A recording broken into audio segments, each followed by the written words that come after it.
আগামী 12 তারিখে যে নির্বাচন ফেব্রুয়ারি মাসে অত্যন্ত গুরুত্বপূর্ণ নির্বাচন। এই তিনটে নির্বাচন ছিল তামাশার নির্বাচন।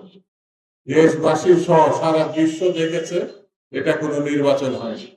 একমাত্র শেখ হাসিনা আর তার প্রিয় বন্ধু মোদী বা ভারত তারা শুধু এই নির্বাচন করবে।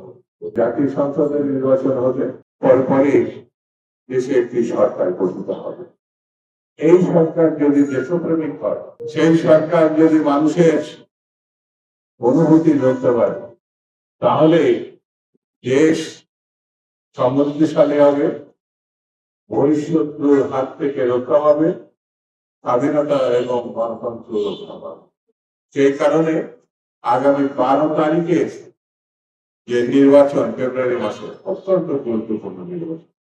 এই নির্বাচনে যদি আমরা ভুল করি, তাহলে সরকার ভুলের খেসারত দেবে, দেশবাসী ভুলের খেসারত দেবে, দেশের স্বাধীনতা সার্বভৌমত্ব হুমকির মুখে। সেই কারণে আসুন নির্বাচনকে ভালো করার জন্য যে কাজগুলো করা দরকার, তার ভিতরে অন্যতম একটি কাজ, মানুষ যেন নির্ভাবনায় নির্ভয়ে নিরাপত্তার সঙ্গে ভোট কেন্দ্রে যেতে পারে, যেটা গত 15 বছর 16 বছর আমরা দেখি না। মানুষ ভোট কেন্দ্রে যেত না, ভোট হয়ে যেত। হাসিনা দাবি করত তিনি জনগণ কর্তৃক নির্বাচিত। আমরা বলি এই তিনটে নির্বাচন ছিল তামাশার নির্বাচন। দেশবাসী সহ সারা বিশ্ব দেখেছে এটা কোনো নির্বাচন হয়নি।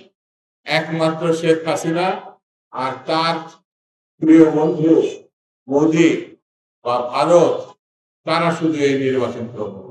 অর্থাৎ এখনো এই মোদীর দেশেই বাংলাদেশের গণহত্যাকারী, গণধিকৃত শেখ হাসিনা আশ্রয় নিয়েছে।